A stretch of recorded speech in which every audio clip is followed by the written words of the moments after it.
So we're going to begin today with an artist talk by T.L. Solien.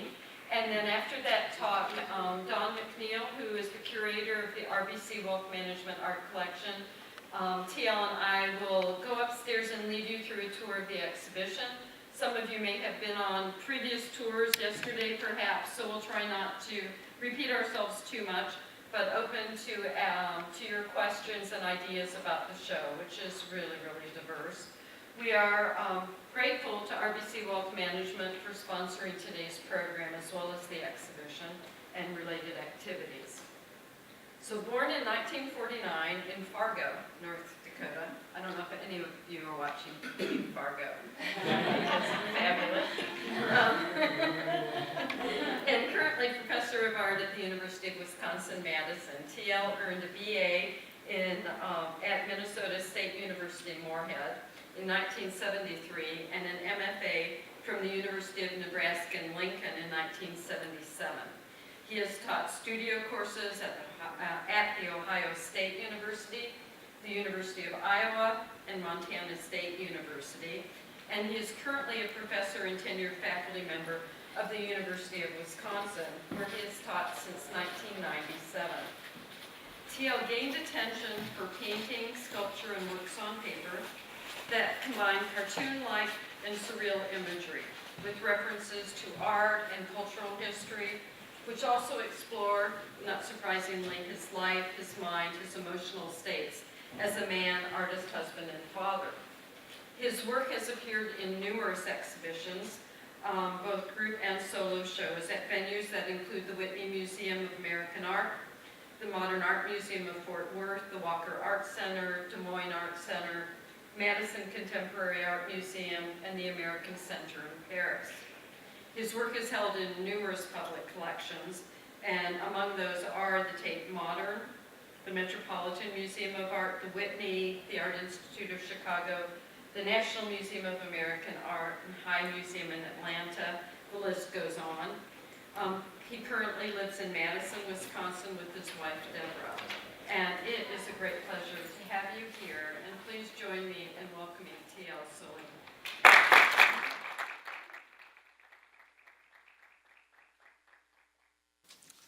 Thank you so much.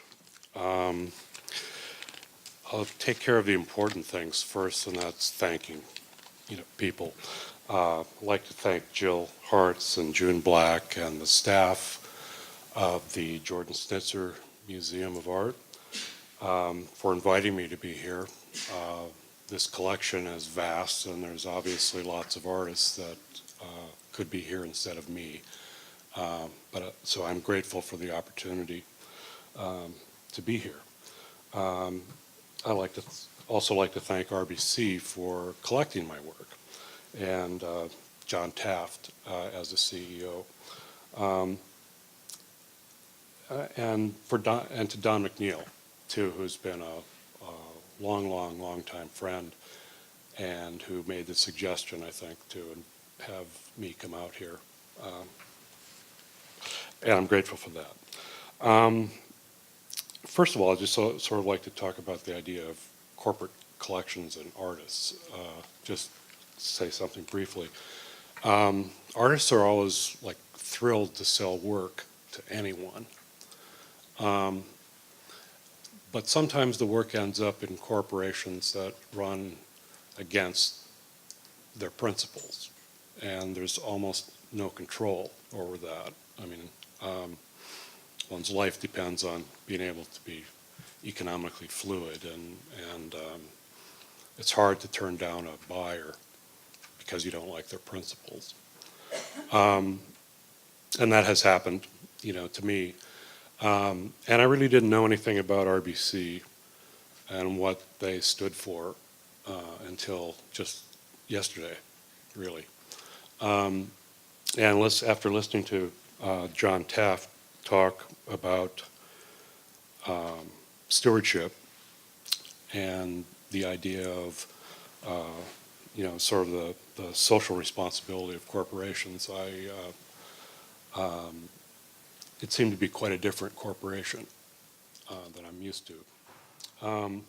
And so I'm just very honored to be in this collection, and I think it's a terrific expression of, as Don said last night, the human condition, and I'm pleased to be part of it. So what I'm going to do here is start from this point. I have not ever configured a PowerPoint presentation in this way, this kind of chronology. I focus mainly on the work that I'm doing currently. And there's a lot of current work, and I will show you some of it. But so I'm going to start with this body of work and then work from 1997 to 2014 and give you glimpses of the, in retrospect, I would call it a strategic development, but at the time it was just working. So this painting, She I Queen, is the painting that's in the collection, and the painting was provoked by a sort of familial disaster, in a sense that involved our family economy, of which I was completely responsible for, both in earning and probably in destroying, as well. So just a brief anecdote. So what had happened was that I had developed a dealer in New York who was representing my work, and at one point after an exhibition in which he had sold almost $50,000 worth of paintings, and this is in 1983, so that's a lot of money, or not 83, 88, was still a lot of money in 88. He was negligent in sending me the artist earnings from that, which was like $50,000. And tax time was due, and I needed the money to pay taxes. And when I called him, he told me that the check was in the mail. And I waited, and it didn't show up, and I called him again, and the gallery telephone line had been disconnected. And I had a friend who worked in a gallery across the street, and I asked him what was going on, and he said the gallery's empty, and there's nothing there. There's just a desk. And so what had happened is this dealer had systematically spent all of his artists' incomes. He had not paid his artists at all for an extended period of time, paid his own bills, paid the gallery's bills, and finally ran out of currency. And he packed up the gallery and all the art that was in it and put it into storage in a mysterious place, and told no one. So all the work that remained was gone, and that was about 3 years worth of studio production. So there was nothing left, no new work to try to connect with another dealer. And besides that, I was in now desperate financial stress. So I started looking around for places to find a job, really. And I found a short-term visiting artist opportunity at the Ohio State University. And so there was a Band-Aid, through that. It got us through 6 months. And then the University of Iowa called me and asked me if I would be a visiting professor for a semester. And so I went there, and it was another 6 months. And then they invited me back for another year. And in all of these opportunities to teach at universities, I went by myself, and my family stayed in Minnesota on the farmstead that we had bought, which was heated by wood. And my wife and my two small children were sort of left to sustain that situation.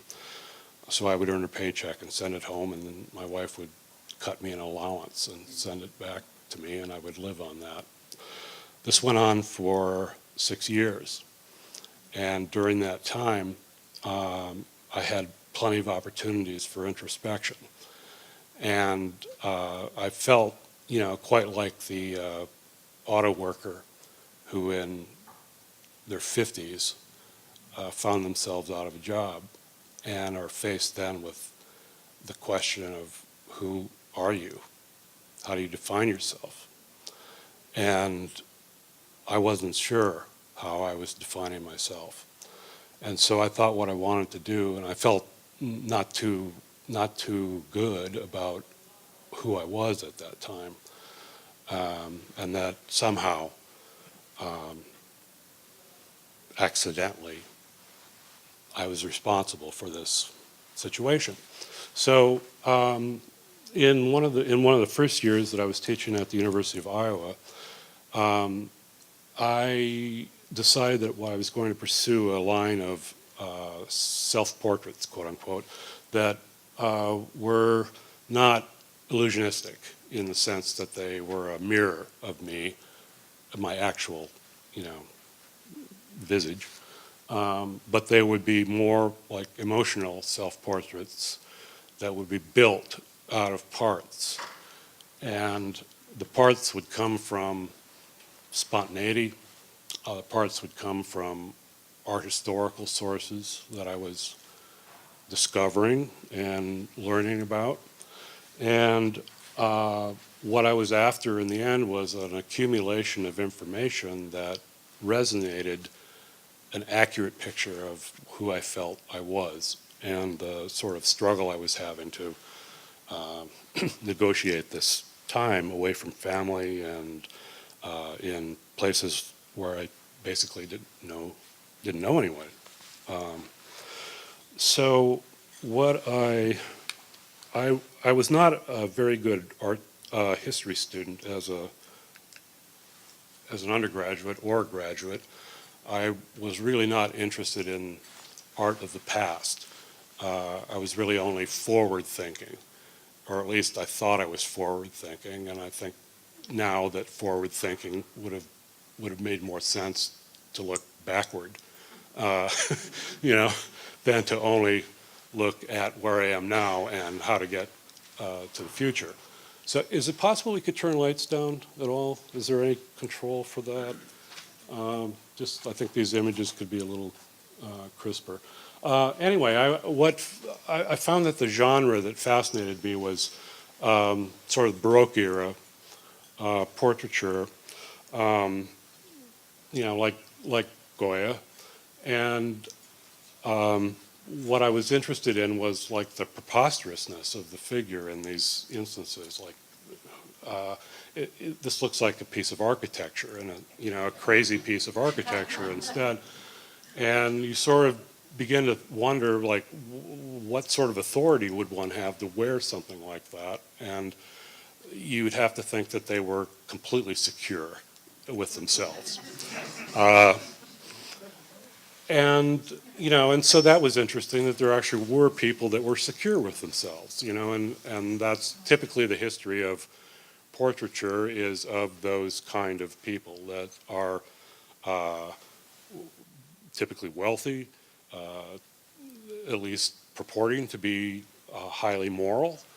They're confident, they have a sort of sexual confidence that they're expressing at the same time. And I was looking at that genre as quite a contradiction to what I was, feeling at the time. So in looking at this genre, I discovered the strangeness of it. For instance, this Velázquez painting of the Infanta, and what looks to me like moths that are attached to her hair. And so that, I sort of put that image in my pocket, in a sense, and stashed it away for a while.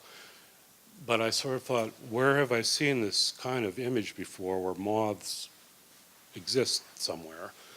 And it's usually in a cartoon when somebody's opening up their purse or their wallet and moths fly out, which indicates that they're both poor and probably a tightwad. And and I was probably both of those at that time. I was interested in Gainsborough. This is St. George, or an allegory of St. George, as a British officer who is about to be sent to the United States to fight against the colonies. And I love the dog, and the dog's, sort of reverence for this character, and that the dog may in fact be the entire country of England.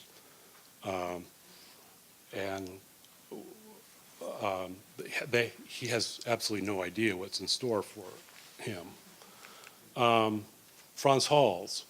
I love the term for this genre is the swagger portrait. And this cavalier, this is where the word cavalier comes from, I guess, of flamboyant, not caring about results, in a sense. And so this genre was coupled, simultaneously I was looking at Tex Avery. And Tex Avery represented an entirely different thing, which was a kind of which was figures that were sort of psychologically damaged. And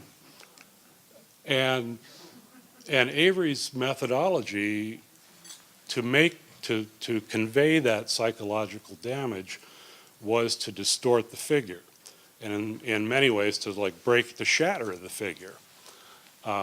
So when this figure is frightened by Droopy, his limbs fly away from his body is bisected, his head comes off, and it's in a minute or two he'll be reconstituted, and like no one dies in cartoons. But anyway, it was that sort of attitude. I was interested in this confusion, let's call it confusion, or a coalition based on kind of historical artistic practice and Tex Avery's take on modernist, which I would call this, simplified, or not this, but that, as a sort of modernist approach to animation. Streamlined, pared down. So I'm going to show about 6 paintings that were out of this series and then move on to another. This is the partner of the painting upstairs. It's called He-I King. So this painting is made up of parts, as you can see, but to me the parts gel, and there's a being there, despite the irregularities. The black stocking, which seems to be taped on, is sort of a nod to Jasper Johns' consistent use of taped on or painting things, typically paper, posters and flyers and things like that he tapes to his bathroom wall and studies while he's taking a bath. And I just love that. I love the theatricality of that. I love the way that it contests the reality of the image. That we know that the image has to be false. That is not a really animate human by virtue of the fact that there's masking tape, on it. And yet we hopefully find some sympathy with the character. And I think the fact that we can get over the fact that it's false and accept that it has a kind of poetic resonance is magic. That's the magic of art. And you could say that opera is a really great example, or theater in general, because we know first off that we're looking at an artificial construct, and then we're looking at humans conveying their life story within that artificial construct, and we believe it. Even when it becomes absurd, we believe it. It affects us. I think we don't necessarily believe it, but we are, that's the term that I want to use, we get beyond our doubt, suspend our disbelief. Yeah. So this painting is self-portrait as a fly. These are all like 48 by 36 inches, oil on canvas. This painting is called A Child of God, and if you look on the upper corner far right, there are the moths. They're swarming around this character. The title Child of God comes from a Cormac McCarthy novel titled Child of God, and the main character in that novel is a serial rapist murderer who is really charming. I mean, and I somehow, you have to negotiate that contradiction.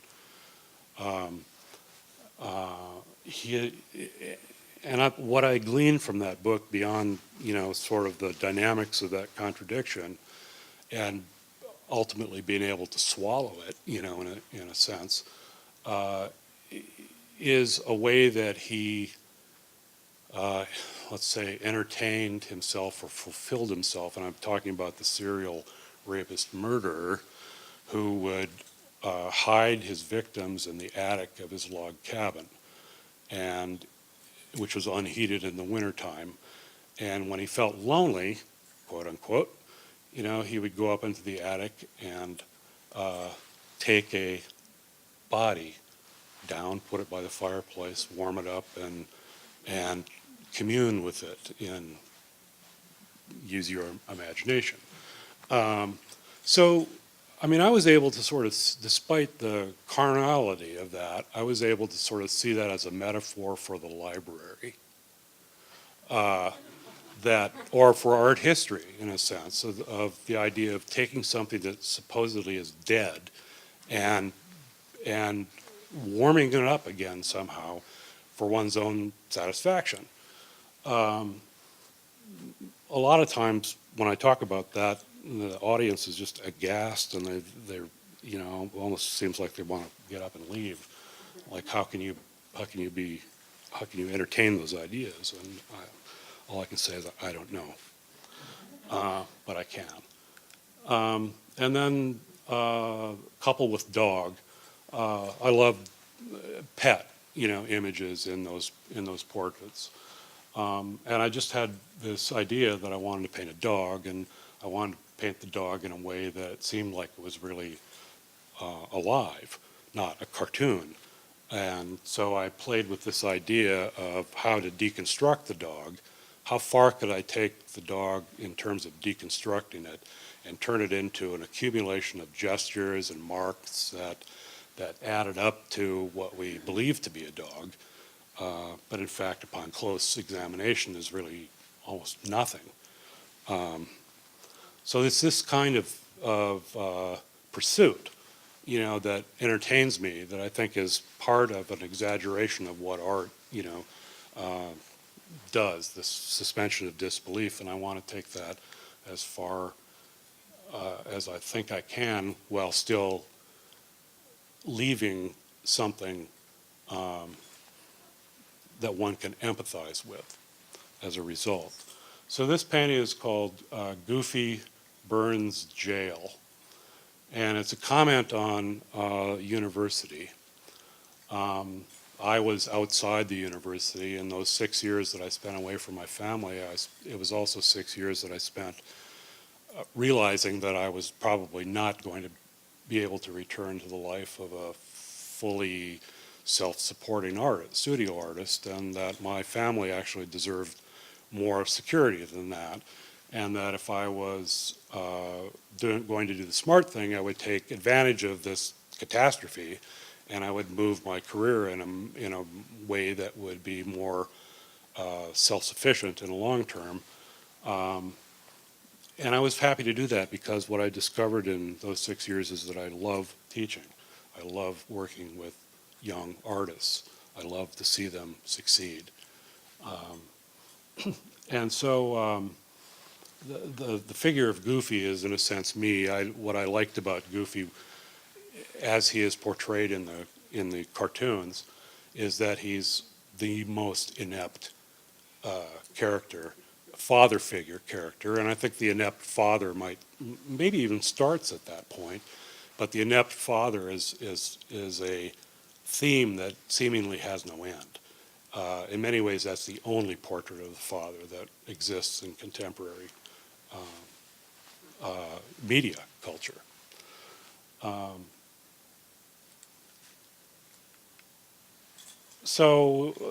My next trip was to Montana State University, and I was there for a year as a visiting artist, and continued to explore, in this instance, sort of military portraits. So this was a portrait of a Scottish military officer, and it's also a morphing aggregate figure. The moth wings are now the way that figure propels themselves. And what I often, just bring an element into the painting that is nostalgic, for me, or that is something that connects me to something that I feel very strongly about. In this case, it's the sort of tartan blanket that surrounds him. One would think that would be appropriate for a Scottish military officer, but in actuality, it's the blanket that my wife would wrap herself up in when she knitted during the wintertime. And so it was a great source of comfort for her, and the illusion of that then became a way for me to be closer to my family than I was at that time. So after being hired in a tenure track position at the University of Wisconsin, it seemed necessary to stop that self-portrait series because I was now in a much more optimistic, secure, world. So my attention, even though my work has always been autobiographical, was more attached to allegory, autobiography as an allegory, and maybe it still is. But in this instance, or in this next body of work, the work references family, both my nuclear family, my wife and children, and my family, my mother, my father, my sisters, my sister and brothers, and my relationship to them. This painting is called The Seduction of Innocence, and it's in the collection of the Chazen Museum in Madison, Wisconsin. It's 60 by 72 inches oil on canvas, and the premise for me is that there's a corrupt goat and a pure goat. And my interpretation of this image, or the way that I tried to develop it, is that I'm the corrupt goat. I was the oldest child in my family. I was the first one to be transgressive in any particular way, to, smoke, drink, take drugs, have sex, divorce, all this stuff. And subsequently, my siblings sort of sadly followed my advice. That's sort of the anecdotal source for this painting. Other sources involve one's children while they're away at college. Our daughter went to the University of Iowa. As soon as I got a job at the University of Wisconsin, my family moved from Iowa City, where they had been staying while I was in Montana, to Wisconsin, and then my daughter immediately enrolled in the University of Iowa and went back to. So not only was I not living with her for 6 years, but then there was 4 more years that I wasn't living with her. But when she'd come home, she would always bring photographs and say, "Oh, can I show you what we're doing at college?" Which was typically holding a glass of beer or some other kind of drink.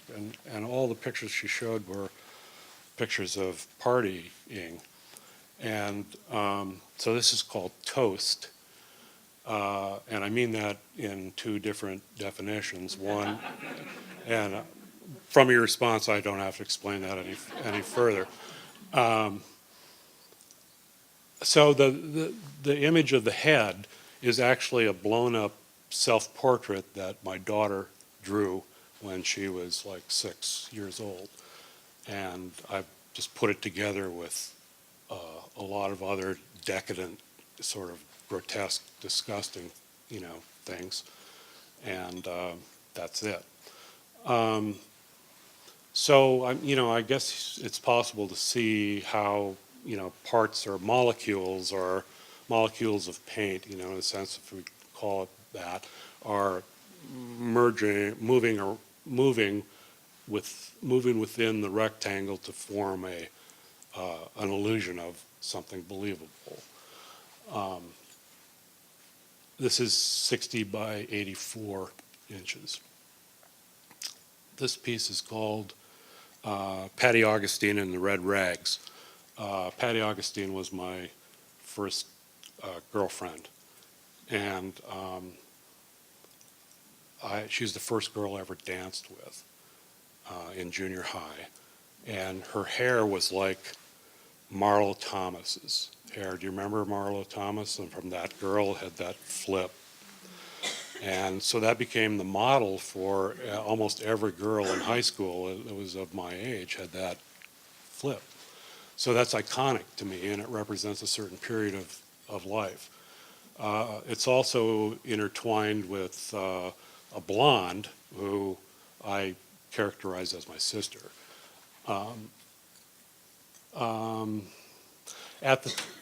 So Patty Augustine and I danced one time to an Elvis song in 8th grade, and the next day I was totally in love with her. I totally thought we were going to get married. I could not wait to see her the next day, and when I came to school to 8th grade the next day and asked where Patty was, someone said, well, she moved. She moved away. Never saw her again. And it's like somehow deflating, and I don't know. I'm a person who can't leave the past in the past. I always have to sort of ruminate on it and hopefully learn something from it, but often it just drives me into deeper and deeper depressions, So I was also looking at Indian erotica at the time, and I was interested in the theatrical structure of Indian erotica and the use of vessels and accoutrements to conjugal activities that would be placed on the site by servants. So the vessels in the foreground and the structure of the sort of platform was taken from that image, from that history. This piece is called Allegory for a Dead Dog. What's it called? Elegy for a Dead Dog. And it really is about a dead dog. It's about our English setter that we had for like 15 years that finally died in Wisconsin. And that event is combined with the idea of an opera aria and what that is intended to do, as being this one sort of singular voice that is exuding a kind of pain. And that this pain this is a triptych, and this is a very large painting. This is 96 by 180 inches, three panels together. And this pain is being, this character singing this aria while holding the dog in its arms. The microphone is like that old kind of Ted Mack amateur hour microphone, is singing. And the characters on either side are really kind of a moral scale. The figure on the right is sort of totally Dionysian, dealing with hedonism and excess and self-satisfaction. And the figure on the left is like a character from the Taliban, fundamentalist. And this aria is sung in balance somehow with those two philosophies. This is called the Dog Catchers, the Wedding Party. This is based on a Tex Avery image. What I was interested in trying to do here is to try to make two paintings at once, one on top of the other, yet have them both read as one, because they would be sort of connected in terms of a relationship, the nature of a relationship. On the surface, we see a man's collared shirt, a tie, and a button. That is my figure of the groom. On the right, we see a smile, an eye, and this shroud, this veil, and that is the bride. And sort of the hopefulness of that newly minted relationship is contrasted with the sort of argument that is going on between the big dumb dog catcher and the smart little dog catcher. And so in my mind, I'm the big dumb dog catcher and my wife is the small smart dog catcher, and we know who wins. Anyway, this is 48 by 72 inches. Another one of the paintings that had a frame on it. Well, most of them don't. Then 9/11 occurred, and nothing that I was doing made any sense to me. It seemed like the laws of physics that we all lived by were now totally changed. All of a sudden, airplanes can fly into buildings and disappear. All of a sudden, skyscrapers can accordion into the ground. All of a sudden, the sky is filled with documents and people jumping out of buildings. Who has ever seen that? I mean, I think we probably all could say that changed the way that we think about what might be possible. So I was looking at a way to, in my mind, sort of construct a fragment of an image, or an image fragment that both kind of had to do with architecture and had to do with some kind of weight and had to do with something kind of falling, and a kind of explosive gesture, at the top, and also a kind of totally silent painting. So this is called the Fall, and it was made just weeks after 9/11. But how did that happen? Well, something happened with the projector, because that's not on my screen. Okay, I'm sorry. Well, I'll just continue with the narrative anyway. So that event happened to coincide with a change in my relationship with my wife. My wife had started working at the University of Wisconsin in the law school, and so we were both working.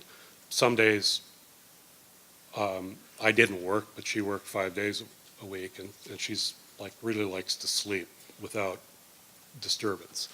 So, and I had started to snore enough so that it bothered her, and I thought that the way to deal with this is, well, I'll just sleep in another bedroom. And so we slept in separate bedrooms, and thinking that that was a good solution.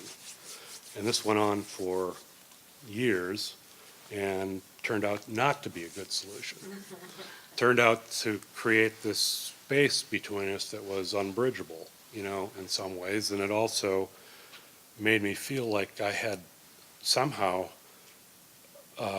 turned my life in a direction where I was now living in one small room, in the house where all of my stuff exists, all the stuff that I like to collect, books and strange art objects and, things like that were relegated to that room.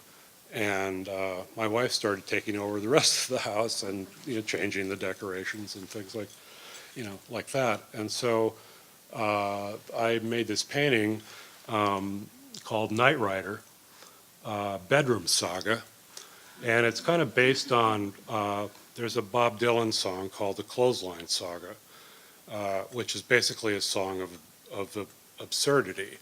It's just a song about mundane, quotidian events, like I took out the laundry, I hung it on the line, it dried and I took it in. That's it.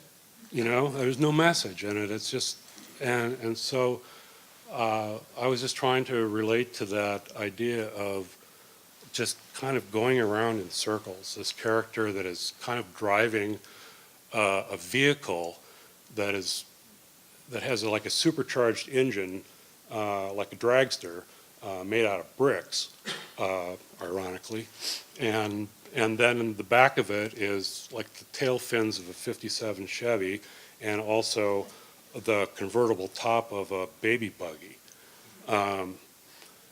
And the idea is there's a bed in the right center upper, and my thought is that this character is just sort of like at a carnival, is driving a electrified car around and around and around, not going anywhere. So this idea of the domestic space and the sort of what had become a kind of depressive nature of domestic space happened to coincide with my beginning to read and concluding reading Moby Dick. And I totally related to Ahab as a compulsive, maniacal, self-absorbed character.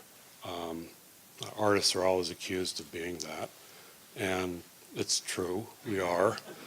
And so I started to wonder, imagine, what kind of space does Ahab live in? What does his cabin look like? What does Ahab have for breakfast? None of that is ever mentioned in Moby Dick. So I started to kind of try to construct what it might be like to have a kind of domestic space on a ship, on a whaling ship, and that it would probably be wet all the time. So, these long socks are sort of dripping water, and everything's sort of oozing.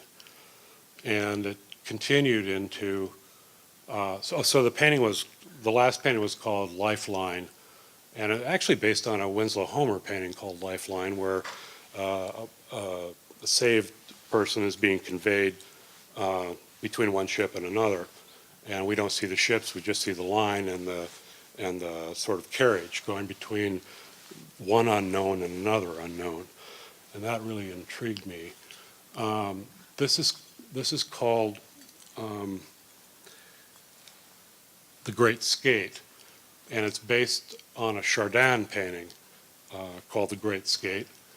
I really love the way in Chardin's painting there's a cat that's standing, very kind of nervously on a pile of clamshells.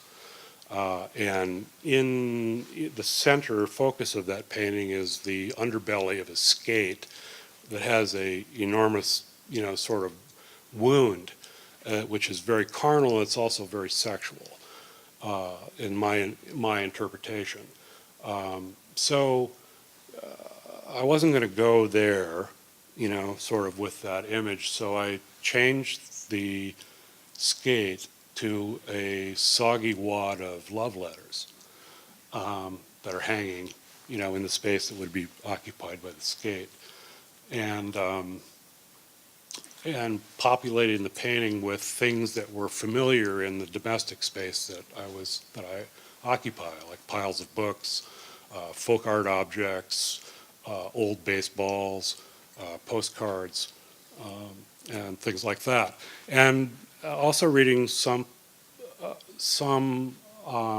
aspects of contemporary physics, and understanding that when time speeds up, solids change shape. They elongate or they compress.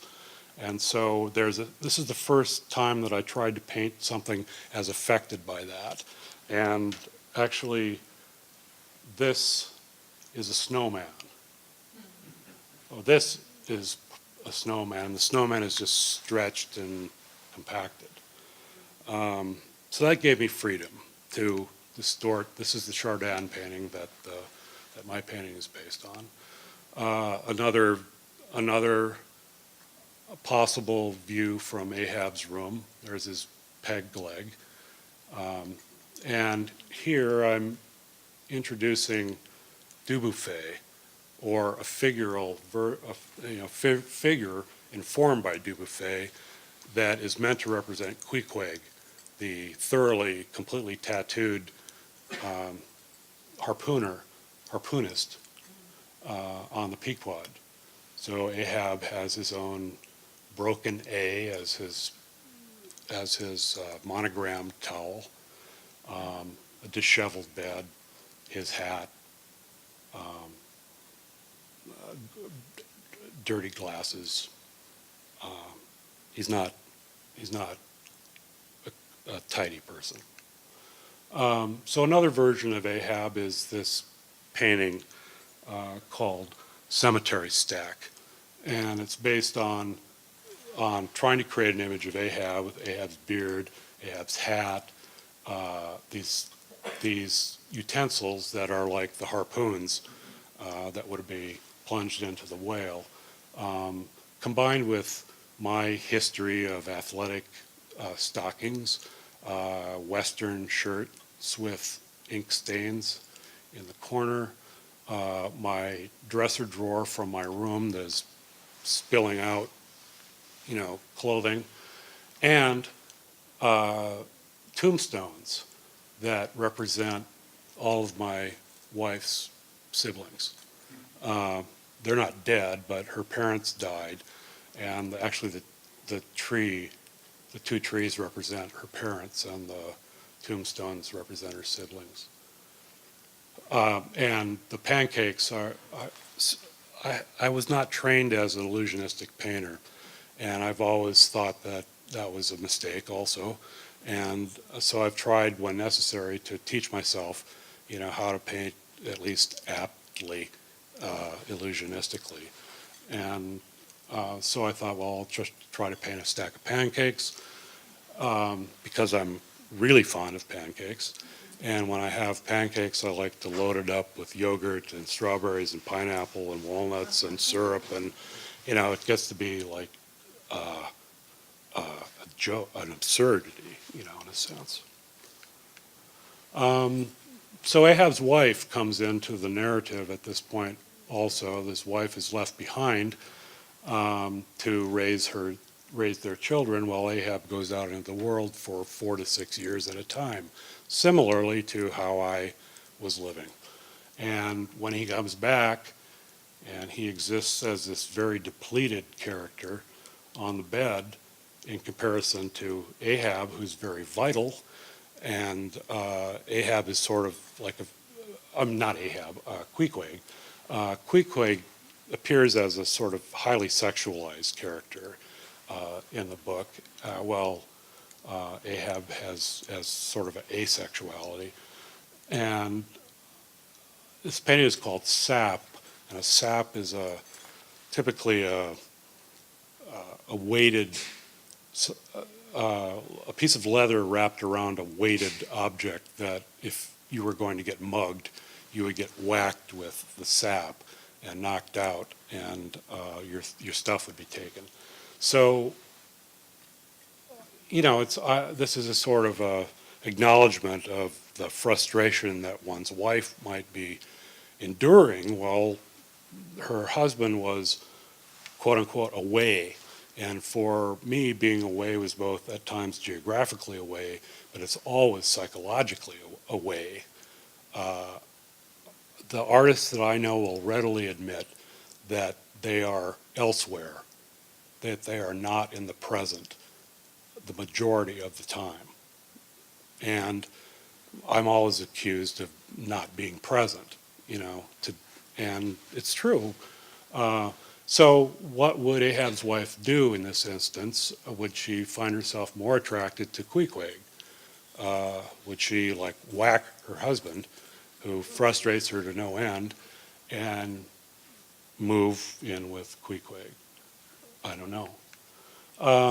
So this idea of being away is described in this work on paper called Long Branch, which is based on Winslow Homer's painting Long Branch, which in that painting just shows two or three Victorian figures dressed in white standing on a sand dune with the sea breeze blowing.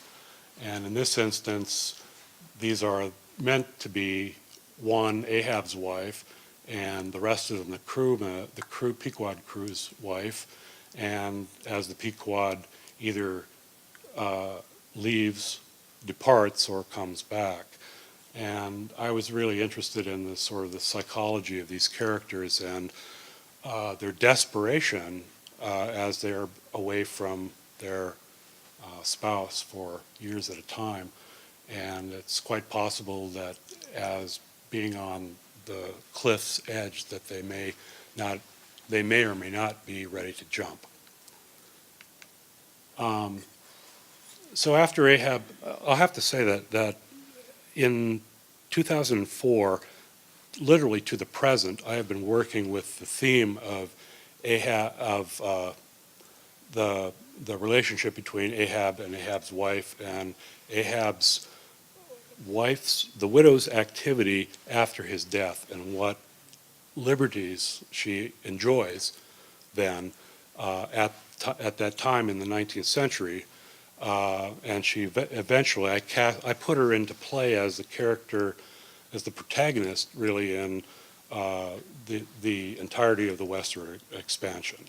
And most of my research since then has been in 19th century American history and social histories, material histories, political histories, financial histories, all of that kind of thing. So I feel like when she realizes that her husband is dead, I think she realizes that she can't live in this whaling town anymore as the widow of a whale ship captain, that that's not a life that she wants to live, and she wants to express her adventurous spirit. And so she sort of decides in this instance, in this piece called The Greenhouse. These are made entirely of two elements. Acrylic washes that serve to create the foundation, and cut paper. It's all collage paper. And this is based on a William Merritt Chase painting called The Greenhouse.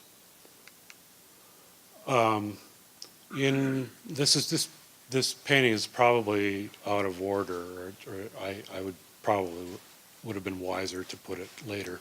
But part of the westward expansion, and as that concludes at the beginning of the 20th century, is the idea of leisure time and the development of vacation properties in the Victorian era.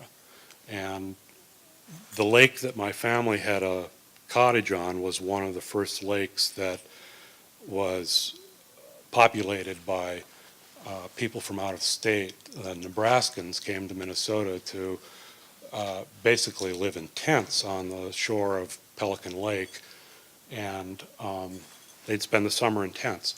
So this is Ahab's wife enjoying herself as a painter, sort of a Sunday painter, although I believe that she really had serious professional aspirations that somehow Ahab squelched. And she's also a chronic smoker. So the foreground is like littered with cigarette butts.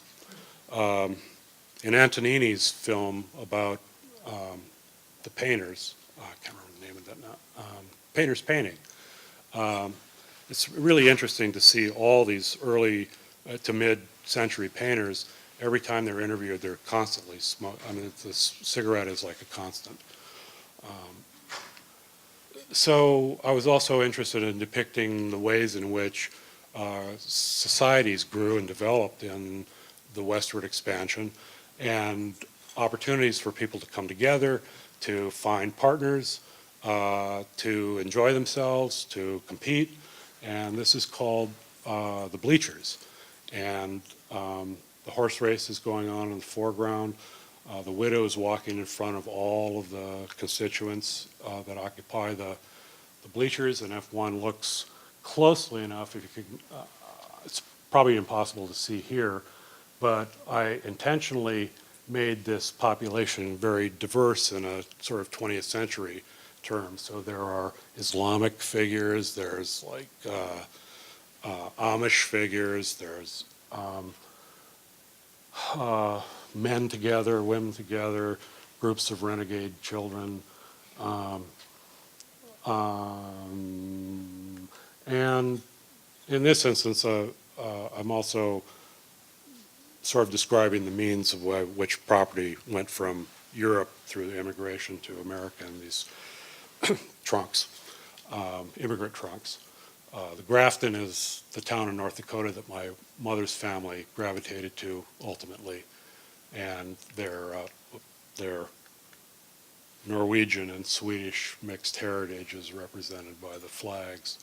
But I was also interested in this idea of this enigmatic vehicle, you know, in a sense that is spouting smoke and fire from a smokestack, has wheels, seems to be self-propelled, unlike an immigrant trunk, and then has this layered handles.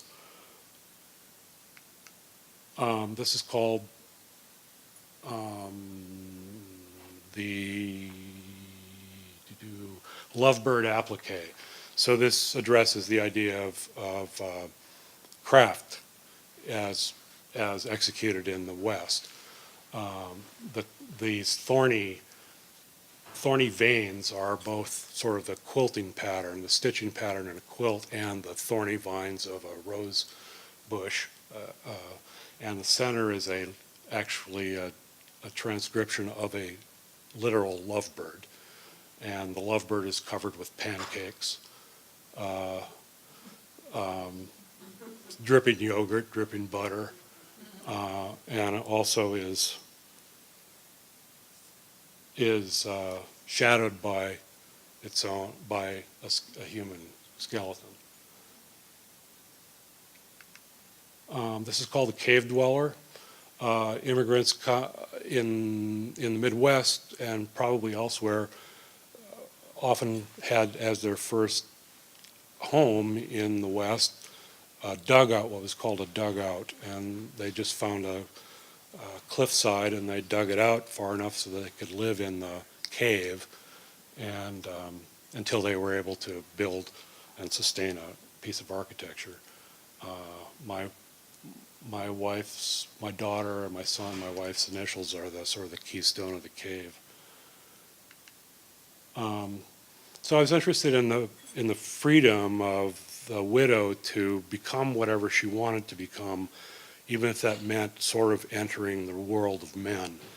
And so I see her as, cast her here as a jockey in a county fair horse race.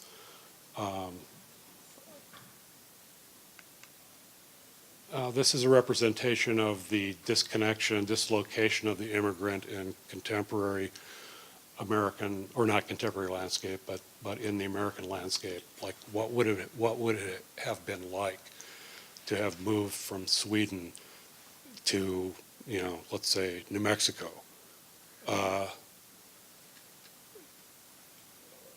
It would be incomprehensible, I would think, and it would be terrifying. I would think it'd be like living on another planet. So the widow, this image is based on a photograph of my mother at age 12 wearing a Norwegian dance costume. It's called the Norwegian costume. But there are indicators that this person's life is not going well. Bottles that could in fact be hard liquor, weaponry to defend herself, and other sort of seemingly, everything seems threatening around the figure.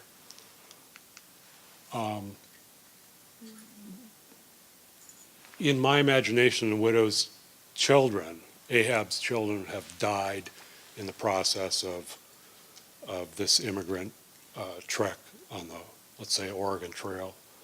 And this is a sort of metaphor for the death of the child, as Ahab's wife holds the fox. We don't know if the fox is dead or alive, but she certainly is attending to it. My wife said, "Why are you painting Michael Jackson?" I said, "Really? You think that?" So this is a smaller painting, 48 by 36 again.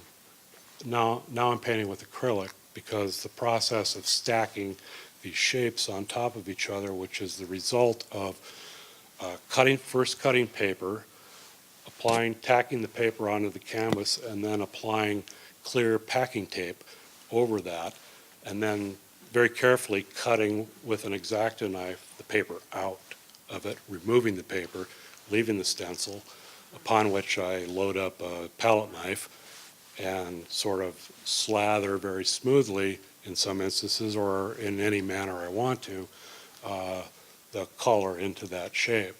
I pull the tape off then, and I have very clean, sharp lines in instances that are different from other edge qualities in the paintings. I couldn't do that with oil paint because the paint dries too slowly, and I've discovered that I would just tear the paint film off. So I had to switch entirely to acrylic after 25 years of using only oil paint, and learn kind of a whole new way of working. Nothing is the same between acrylic and oil. Color changes with acrylic when you put it on, so you don't really know exactly what you have until it's dry, and by that time it's too late. This is a piece called Less, and it describes the loneliness of the widow. It's sort of based on a found photographic image that characterizes almost like the James Cagney character in White Heat, who is sitting at the table wearing a grungy, strapped white t-shirt and angry with his girlfriend before he grinds a grapefruit out on her face. Anyway, this character, I borrowed the man, but not his action, and I recast it as the wife, or as the widow. I gave her the t-shirt, and the moths return. I wanted to have this feeling like there was this blackness, this something wicked this way comes sort of feeling as this blackness starts to encroach on domestic space. And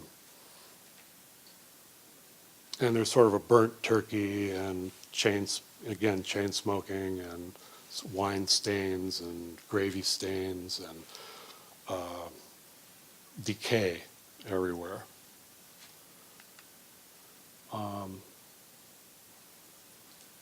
So in my imagination, the widow goes through a multitude of romantic interludes, and in this instance, this is a sort of monument to a 19th century fireman. I found these amazing fireman's jerseys in a museum in Kearney, Nebraska, that were both sort of, obviously had been, all the color had been leached out of them from water, and they also had burn holes, in them, and they were the most beautiful red I'd ever seen. And so this character is intended to be a fireman, and here's the fox again, I guess. Both this painting and the last painting are 78 by 96 inches. This is also 78 by 96 inches, and it's based on an image found in William Caleb Bingham's house in Independence, Kansas, Independence, Kansas. That was sort of the railhead, or the head, the starting point of the westward expansion. The wagon trains left from Independence. Anyway, there's William Caleb Bingham, the painter's house, has been preserved, and in it was this strange clock with a female figure as a, what do we call it, it's painting, it's enamel work, cloisonné, a cloisonné image. So in my translation of it, this clock becomes almost like a Japanese robot, and the character, the widow, almost has a stereotypical kind of Japanese expression, a kabuki-like kind of character, and the foreground is populated with domestic stuff. So again, it's sort of like this chaotic domestic reference. This is called another waterfall, and it's sort of the difference between the child's vision of life and the adult in the wake of the death of spouses, a series of spouses and a series of children. This is called To Hang in Spring. I was really interested in, I don't know, for some reason I've found photographs of lynchings in the West, not racially motivated, but just, vigilante actions. And, I thought about the widow and how she would negotiate the West as a single woman. And there is a history of women who disguise themselves as men in order to safely have safe passage. And so I think that the widow disguised herself as a man and might have been caught, or no, that this is, in this reference, this may or may not have been one of her spouses. It's based on a sort of an image of a French-Canadian fur trapper. Cowboy, hanging cowboy, based on a kind of classic American idioms of film idioms, television idioms. The saloon door, opened and the stranger walks in, and the stranger is like vilified for being a stranger only. Sometimes killed because they're a stranger. So in this instance, we don't know if this is a man or a woman. Everything is painted to look like it's paste on, like it's paper doll-like disguise. And so I was interested in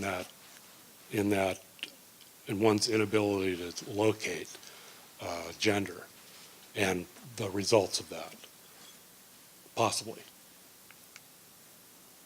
This is another version of the fireman's. I did a series of fireman jerseys paintings, and this is called the custodian's jersey. I made up job descriptions for every painting of a jersey that I wanted to make. And in this instance, this is a custodian. So the custodian is sort of sweeping up residue, and the residue is actually coming from my life. Things that I own, artworks that I have made that are mentioned, referred to, in this painting. Currently, now that whole body of work about Ahab and the Western expansion has come to an end, and it took 12 years to develop and conclude that body of work. So now I'm at a starting point again, and I'm not exactly sure where I'm going, admittedly. But I keep making work. I just don't know how to talk about it quite. I don't know how to contextualize it exactly. So the work is going in a number of directions. One of them is that my interest has shifted into these kind of homemade lawn ornament, objects, which are decayed and falling apart. And I love them. And I buy them whenever I can find them. And this is a wall in my studio, above my studio door, and my wife refuses to let me put them in the house. So she said, take your stuff into the studio, just put it, that's what your studio is for, put your stuff in.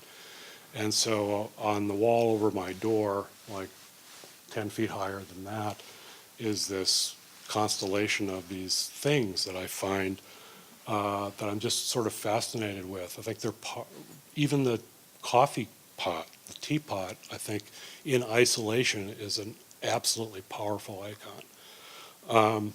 So you notice that these two characters, the male character and the female character here, the first painting that I made became this, and I wanted to try to surpass the primitive quality of those figures, but make it more of an abstraction, but still bring along some of the signifiers that had been in the paintings in the past.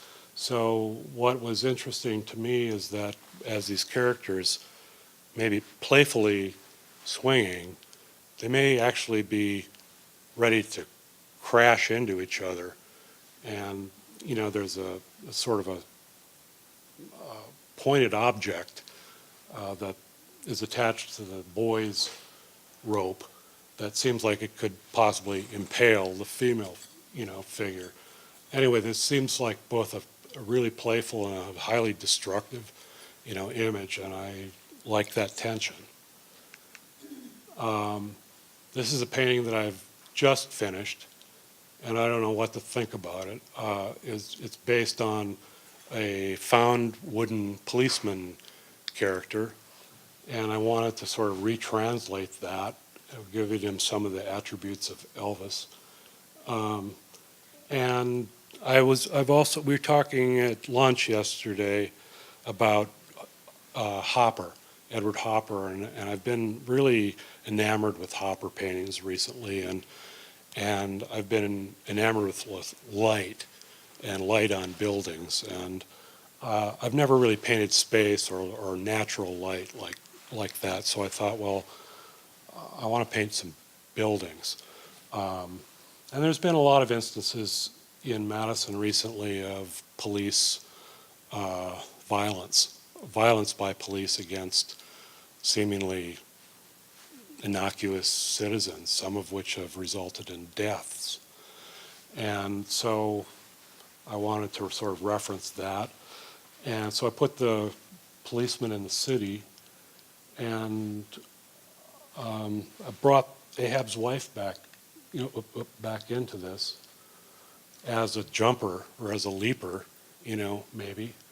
And I was interested in the perception that the policeman is too far away to help, or that this line that runs between them is actually is the edge of one context and the beginning of another context, that they are not continuous. And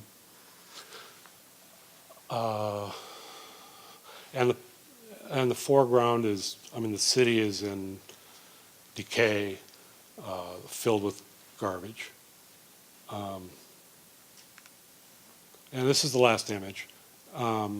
This is called the Dueling Pistols, and it's I find things. I've made a body of work, a really large body of work that I showed in Milwaukee in a solo show last fall of modified kitsch figurines, and they range from being small scale to like yard size figurines.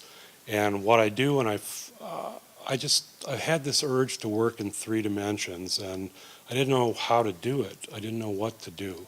So I was in Philadelphia visiting our son a couple years ago, and I went to the Philadelphia Museum, and I saw Picasso's sculpture, Glass of Absinthe, there, and it just knocked me out. It was something, and I couldn't tell what it was. It was operated between a drawing, a piece of sculpture, a ceramic, a painting. It was kind of all things at once, and I thought, that's what I want my 3-dimensional work to look like. So that's how I pursued these figurines, which I don't have time. I didn't bring any images with me. I didn't want to enter that territory here. But what I have started to do is find these sort of bas-relief, again, kitsch images that people would hang on their, let's say, rec room walls of dueling pistols or cavaliers or whatever, bouquets of flowers, and I buy them and I wrap them with plaster bandages, a la George Segal, to distort the form, and I build it up until the form is all like wonky, and then I paint on it and collage on it, and this is sort of a fully collage version of the 2 dueling pistol painting collages that are hanging on my studio wall. So to me, what I like about this process is that I'm so enamored with how Jasper Johns works in referentiality, between things that appear in one painting that appear differently in another painting and differently in another painting. There's this trail of evidence that goes through all of his oeuvre, that one can trace and see exactly how he has challenged himself to describe that thing in a completely different way each time that he refers to it. Sometimes it's painted as a crayon drawing, sometimes it's painted as a Xerox, sometimes it's painted as a watercolor, sometimes as an oil painting.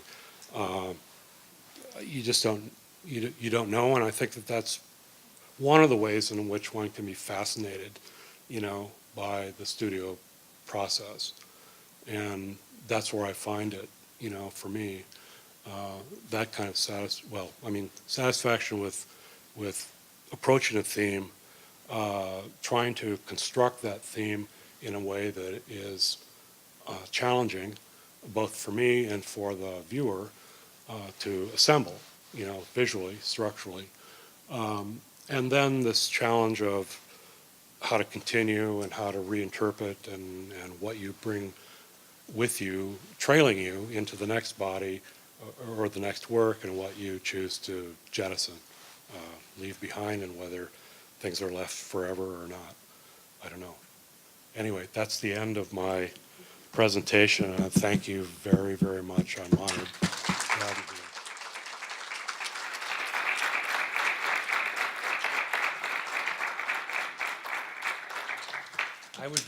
here. I would be happy to try to answer any questions. Sir. Yes, I think at some point near the beginning of your talk, you said that you were not terribly interested in art history, if I heard you correctly. Well, what I meant as a young art student. Oh, okay. Because as I was watching this presentation, I kept thinking in terms of lots of isms. Yeah. Cubism, surrealism, Dadaism, constructivism, and so forth. Right. So I think at some point you did get interested in art history and use, and you did refer obviously to the Immigrant painting and so forth. Right. But I'll tell you how this happened. As a young art student, I was only interested in the future. I didn't think the past mattered anymore. This is in the mid-'60s, where minimalism and Clement Greenberg's dismissal of narrative, was really being emphatically jammed in the heads of young art students. And as a naive art student, I believed that none of that was viable anymore. So who cared about Raphael? Who cared about Velázquez? Who cared about Goya? That was then. What are we doing now? And what will we do later? And so my interest was in conceptual art. My interest was in minimalist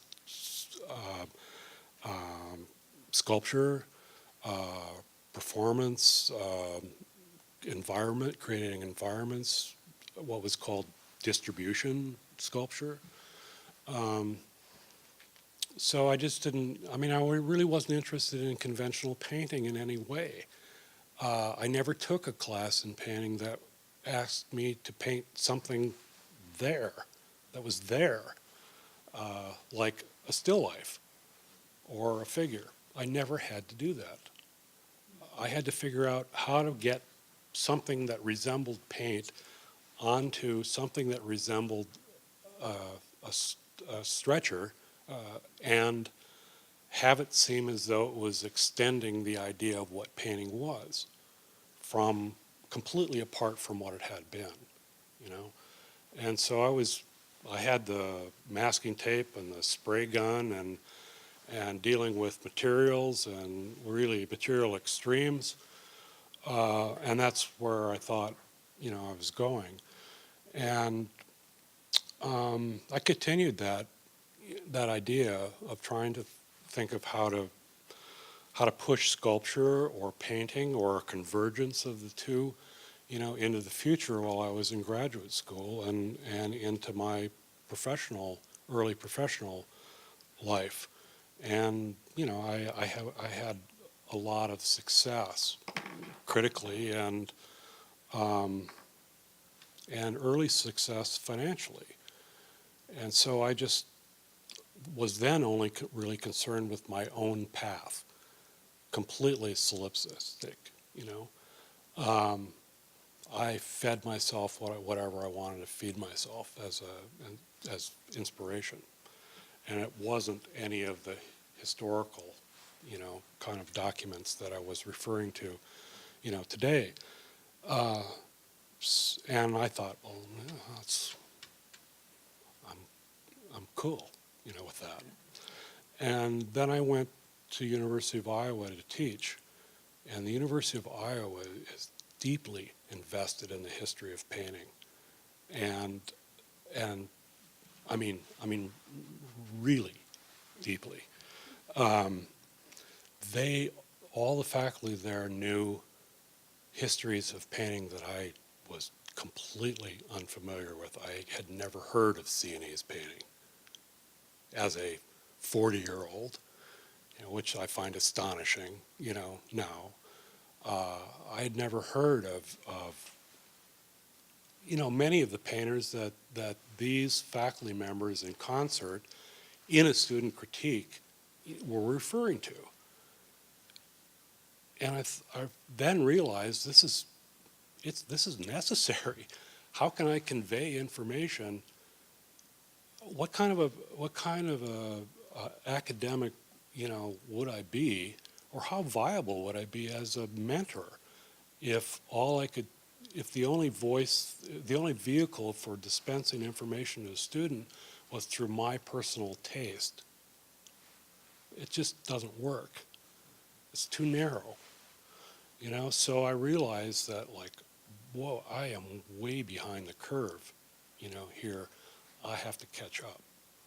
And immediately went into the Iowa Art Library, which is substantial. And I spent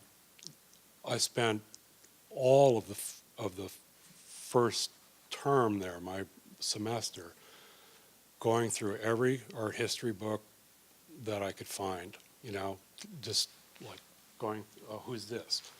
Opening it up, reading, looking at images, committing it to whatever kind of memory I had left at that point, which is more than I have now, unfortunately. But you know, it was just that. It was just trying to be a sponge.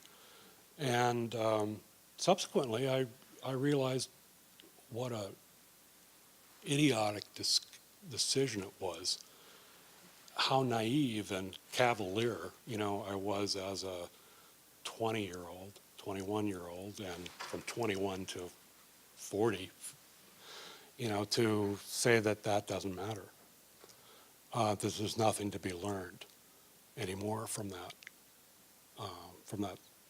those histories. And, you know, so I'm totally convinced now.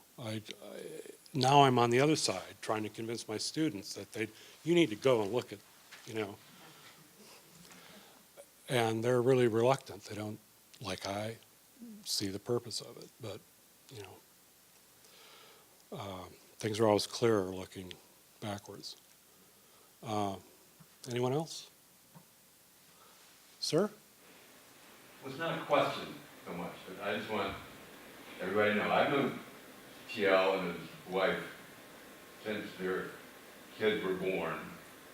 They're four of the nicest people I know, and one of the best families I know. So, there it is. I wouldn't say they're normal. But Deborah's a wonderful woman, and the kids are great, and TL is not too bad himself. So. No, I mean, my marriage is I think pretty typical. We bicker, but we love each other, and it's always going to be there. And look at the material. Yeah, well, it is what it is. I mean, I don't know. Well, why don't we meet upstairs? We can meet in front of, I guess, the bishop, the head of the woman coming out of the law. For anyone who's have a tour upstairs, and we'll keep this going. Thank you. Thank you. Thank you all.